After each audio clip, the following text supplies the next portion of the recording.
Diana Septiani dari kelas 2A jurusan Pendidikan Sejarah Universitas Sultan Ageng Tirtayasa. Di sini saya akan mencoba menjelaskan materi mengenai sejarah perkembangan maritim di Nusantara dan peran kelautan dalam sejarah sosial ekonomi. Stay tuned. Di masa lalu, Nusantara pernah mengalami kejayaan maritim. Nah, kejayaan ini dapat kita lihat dari adanya kerajaan-kerajaan maritim di pesisir pantai. Kerajaan-kerajaan maritim ini menghidupi kegiatan ekonominya dengan kegiatan perdagangan, yang mana kegiatan tersebut dipusatkan di laut. Dalam budaya maritim, perdagangan dan pelayaran menjadi aspek terpenting bagi kerajaan. Contohnya saja Kerajaan Sriwijaya. Nah, Kerajaan Sriwijaya ini merupakan kerajaan maritim dengan aktivitas perdagangannya pada abad ke-7. Sebagai kerajaan maritim berpengaruh, Sriwijaya meluaskan kekuasaannya dengan cara menaklukkan Jawa.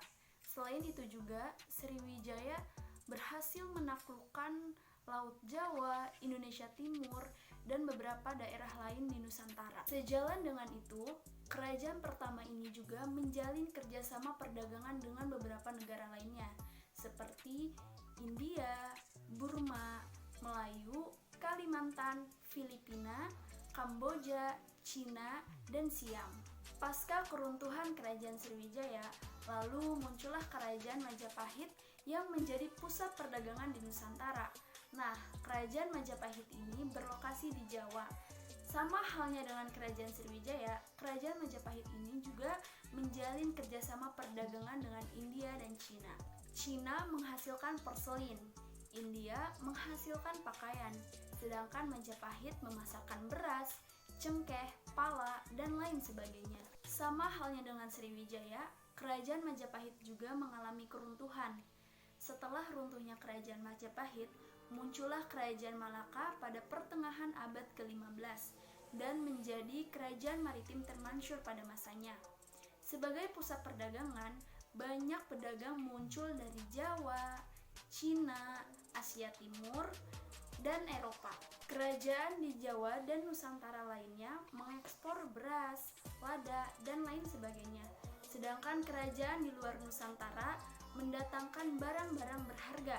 Memasuki abad ke-16, kejayaan Kerajaan Malaka sebagai pusat perdagangan mulai meredup. Lalu runtuhnya Kerajaan Malaka ini memunculkan kerajaan-kerajaan maritim lainnya di Nusantara, seperti Ternate, Tidore, Hitu, Palembang, Jambi, Pasai, Pidi, Aceh, Gresik, Tuban, Demak, Jepara, dan Banten. Kedatangan mula-mula Portugis yang berdagang ke Malaka dan kerajaan Nusantara lainnya dengan cara memonopoli dan memakai cara kekerasan politik, dan juga dengan cara memecah belah, dan dalam waktu yang singkat dapat menghancurkan kerajaan-kerajaan maritim di Indonesia. Apalagi setelah munculnya kongsi dagang global yang biasa disebut dengan VOC, yang mana mendaratkan kapal-kapalnya mulai dari Banten, Batavia, Aceh, Ternate, Tidore, Palembang, Makassar, Mataram, dan lain sebagainya, yang lalu melancarkan transaksi perdagangannya, dan dalam waktu yang bersamaan menjalankan taktik memecah belah yang mendukung kerajaan-kerajaan maritim yang lemah, yang untuk kemudian dijadikan sebagai wilayah jajahannya. Pada Desember 1957, Dewan Menteri memutuskan pemakaian Archipelagic State Principle dalam Tata Hukum Indonesia dengan dikeluarkannya pengumuman pemerintah mengenai perairan negara Republik Indonesia. Inilah yang dikenal sebagai Deklarasi Juanda 1957. Pembangunan ekonomi Indonesia tanpa dilandasi dengan paradigma maritim yang kuat tidak akan bisa membuahkan suatu negara maritim Indonesia yang maju. Yang paling penting, perlu diupayakan adanya sinergitas antara potensi laut dan pulau.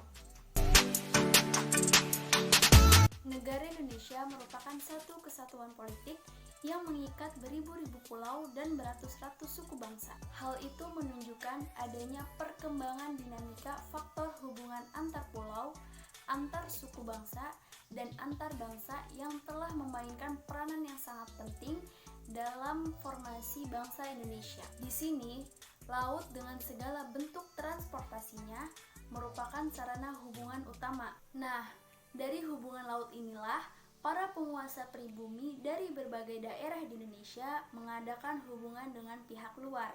Sekian pemaparan materi dari saya yang mengenai sejarah perkembangan maritim di Nusantara. Kurang lebihnya mohon maaf. Wassalamualaikum warahmatullahi wabarakatuh.